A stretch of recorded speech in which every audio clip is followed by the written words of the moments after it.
നമസ്കാരം. ആലപ്പി അഷ്റഫ് കണ്ടതും കേട്ടതും എന്ന എൻ്റെ ചാനലിലേക്ക് ഏവർക്കും സ്വാഗതം.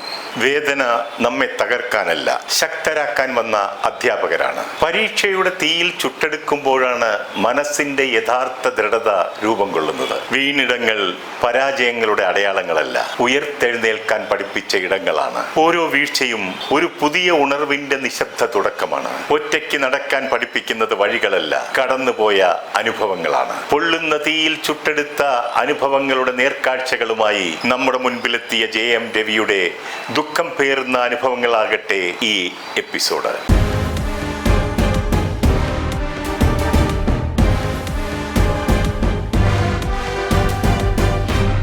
ഞാൻ വീഡിയോകൾ ചെയ്തിട്ട് ഒരാഴ്ചയോളമായി. എന്തു പറ്റി, പുതിയ വീഡിയോകളൊന്നും കാണുന്നില്ലല്ലോ എന്ന് പറഞ്ഞ് പലരും വിളിക്കുവാനും തുടങ്ങി. എനിക്ക് രാഷ്ട്രീയ പ്രവർത്തനം കൂടി ഉള്ളതുകൊണ്ട് അതിൻ്റെതായ ചില തിരക്കുകൾ കൂടി ഉണ്ടായി. അതുകൊണ്ട് മാത്രമാണ് താമസം നേരിട്ടത്. കൂടാതെ എൻ്റെ വാസസ്ഥലമൊന്നും മാറ്റിപ്പിടിച്ചു. താമസം തിരുവനന്തപുരത്തേക്ക് മാറ്റി. അതിൻ്റെതായ കുറെ തിരക്കുകളും വന്നുപെട്ടു.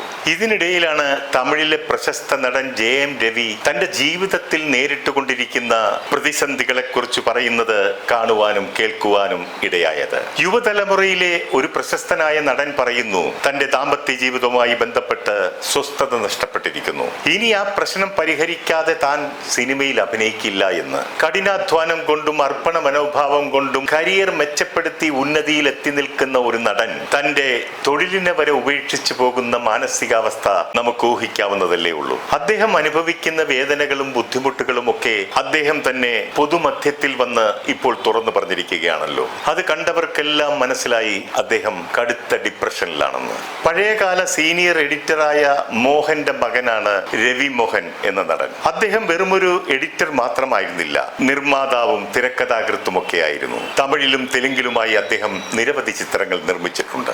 മലയാളത്തിൽ തിക്കുറിശി, പ്രേം നസീർ ഉൾപ്പെടെ പല താരങ്ങൾക്കും സിനിമയ്ക്കായി പേര് മാറ്റി നൽകിയതുപോലെ തമിഴ് കോമഡി നടനായിരുന്ന തങ്കവേലുവാണ് മുഹമ്മദ് ജിന്ന അബ്ദുൽ ഖാദറിന് മോഹൻ എന്ന വിളിപ്പേര് നൽകിയത്. മോഹൻ വരലക്ഷ്മി ദമ്പതികളുടെ പുത്രന്മാരാണ് മോഹൻ രാജ എന്ന സംവിധായകനും രവി മോഹൻ എന്ന നടനും. എഡിറ്റർ മോഹന്റെ നിർമ്മാണത്തിൽ മകനായ മോഹൻ രാജ സംവിധാനം ചെയ്ത ചിത്രമാണ് ജയം എന്ന തമിഴ് സിനിമ.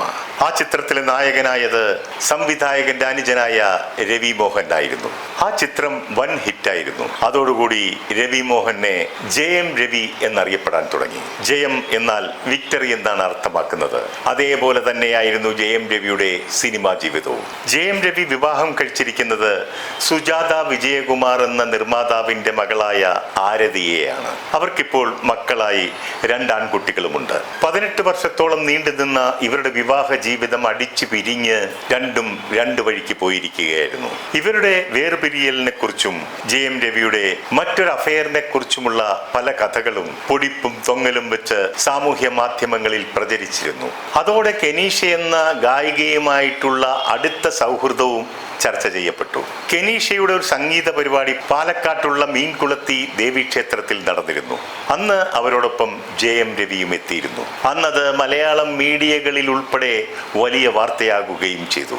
എന്നാൽ തമിഴ് ചാനലുകളിൽ ചർച്ചയായത് ഇവർ ഒന്നിച്ചെത്തിയതിനെ കുറിച്ച് മാത്രമായിരുന്നില്ല, മറിച്ച് സംഗീത പരിപാടി കഴിഞ്ഞ് വേദിയിലേക്ക് കടന്നു ചെന്ന JM രവി കെനീഷയെ ആലിംഗനം ചെയ്തു എന്നതുകൂടിയാണ്. ഈ സംഭവം JM രവിക്കെതിരെയുള്ള കടുത്ത സൈബർ ആക്രമണത്തിന് വഴിവെച്ചു. ഇത് ഇത്രയും വലിയ കോളിളക്കം സൃഷ്ടിക്കുവാനുള്ള കാരണം JM രവിയും ഭാര്യയും മാനസികമായും ശാരീരികമായും അകന്നുവെങ്കിലും വിവാഹമോചന കരാറിൽ ഒപ്പുവെച്ചിരുന്നില്ല. ആ കേസ് ഇപ്പോൾ കോടതിയുടെ പരിഗണനയിലുമാണ്. സൈബർ ബുള്ളിംഗ് കടുത്തപ്പോൾ കെനീഷ തന്റെ തടി സംരക്ഷിച്ച് സംഭവത്തിൽ നിന്നും മെല്ലെ എസ്കേപ്പായി JM രവിയെ കൈയൊഴിഞ്ഞു. കെനീഷ ചെന്നൈയിലെ വാസമയെ ഉപേക്ഷിച്ചങ്ങ് പോയി.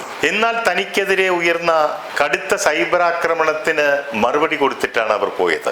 അത് അവരുടെ ജീവിതത്തിൽ അവർ കടന്നുപോയ കഠിനമായ ചില ജീവിത യാഥാർത്ഥ്യങ്ങളെക്കുറിച്ചുള്ള തുറന്നു പറച്ചിലായിരുന്നു. 4-ാം വയസ്സിൽ അവർ ലൈംഗിക അതിക്രമത്തിന് ഇരയാകേണ്ടി വന്നതും 18-ാം വയസ്സിൽ വിവാഹിതയാകാൻ നിർബന്ധിതയായതും തുടർന്നുണ്ടായ ഗർഭചിത്രം ഉൾപ്പെടെയുള്ള വേദന നിറഞ്ഞ അവരുടെ ഭൂതകാലത്തെക്കുറിച്ച് കെനീഷ മനസ്സ് തുറക്കുകയുണ്ടായി. ഇത്തരത്തിലുള്ള പ്രതിസന്ധികളെ അതിജീവിച്ച് സ്വന്തം പ്രയത്നം കൊണ്ട് ജീവിതം കെട്ടിപ്പടുത്ത തന്നെ അനാവശ്യ വിവാദങ്ങളിലേക്ക് വലിച്ചിഴക്കരുതെന്ന് അവർ പ്രതികരിച്ചു. ജയം രവിയുമായിട്ടുള്ള സൗഹൃദം വെറും പ്രൊഫഷണൽ മാത്രമാണെന്ന് മാനസികാരോഗ്യ വിദഗ്ധ കൂടിയായ കെനീഷ പറയുന്നു. ഒരാളുടെ സ്വകാര്യ ജീവിതത്തിലെ തകർച്ചയ്ക്ക് മറ്റൊരാളുടെ മേൽ പഴിചാരുന്നത് ക്രൂരതയാണെന്നും അവർ വ്യക്തമാക്കി. അവർ അവരുടെ ഭാഗങ്ങളെല്ലാം ന്യായങ്ങൾ നിരത്തി ക്ലിയർ ചെയ്തിട്ടാണ് പോയത്. ജയം രവിക്ക് കെനീഷയുമായിട്ടുള്ള നല്ല സൗഹൃദം കൂടി നഷ്ടപ്പെട്ടപ്പോൾ വളരെ വികാരാധീനനായി അദ്ദേഹം സോഷ്യൽ മീഡിയയിൽ പ്രത്യക്ഷപ്പെട്ടു. അദ്ദേഹം തന്റെ കുടുംബ ജീവിതത്തെക്കുറിച്ച് നടത്തിയ വെളിപ്പെടുത്തലുകൾ ഹൃദയഭേദകമായിരുന്നു. തന്നെയുമല്ല,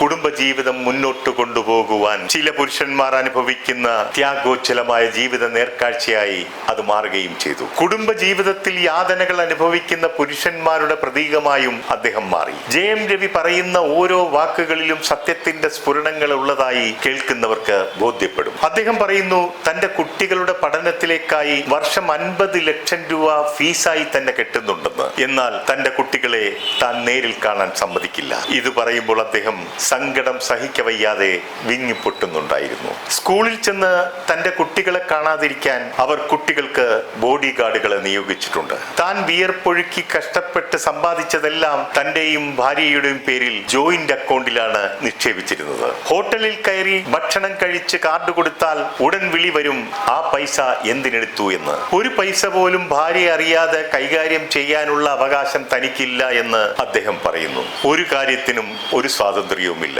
തന്നെയുമല്ല, അതുകൂടാതെ ബ്ലാക്ക് മാജിക്, അതായത് കൂടോത്രം, അത് വേറെയും. ഭാര്യ പറയുന്നത് മാത്രമല്ല, ഭാര്യ വീട്ടുകാർ പറയുന്നതും അനുസരിക്കണം. അങ്ങനെ ഒരു പെൺകോന്തനായി തുടർന്നിരുന്നുവെങ്കിൽ, ഒരു അടിമയെ പോലെ മുന്നോട്ട് കഴിയാൻ തയ്യാറായിരുന്നുവെങ്കിൽ ജീവിതം മുന്നോട്ട് കൊണ്ടുപോകുവാൻ ഒരുപക്ഷെ സാധിച്ചേനെ. സിനിമ അഭിനയം പോലും തന്റെ അമ്മായിയമ്മയുടെ പടത്തിൽ മാത്രമായി നിജപ്പെടുത്തി. ഒരു സിനിമ തീരുമ്പോൾ അടുത്ത സിനിമ തുടങ്ങും. മറ്റ് സംവിധായകരുടെ പടത്തിൽ അഭിനയിക്കാൻ പാടില്ല.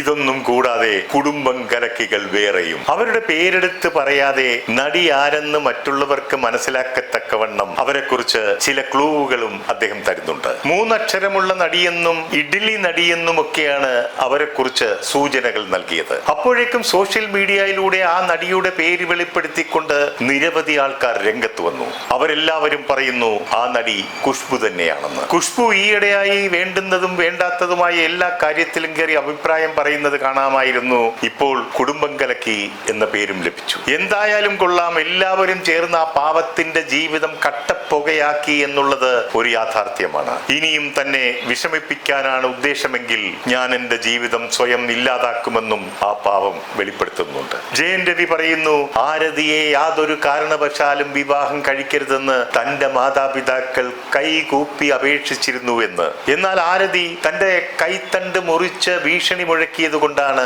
താൻ ഈ വിവാഹത്തിന് സമ്മതിച്ചത്.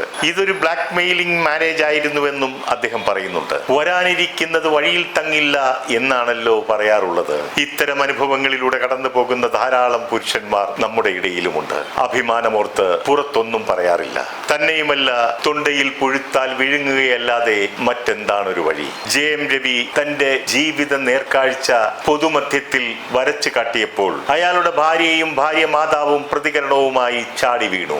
ആരതി പറയുന്നു, ഉറങ്ങിക്കിടക്കുന്ന പെൺസിംഹത്തെ ഉണർത്തരുതെന്ന്. ഉറങ്ങിക്കിടക്കുന്ന പെൺസിംഹം ഇത്രത്തോളമാണെങ്കിൽ ഈ സിംഹം ഉണർന്നാലുള്ള അവസ്ഥ എന്തായിരിക്കുമെന്ന് ചിന്തിച്ചു നോക്കുക. ഈ സിംഹത്തിന്റെ ഇരയാകേണ്ടി വന്ന പാവം ജയം രവിക്ക് ഇനിയെങ്കിലും സ്വസ്ഥതയും സമാധാനവും സന്തോഷവുമുള്ള നല്ലൊരു ജീവിതം ഉണ്ടാകട്ടെ.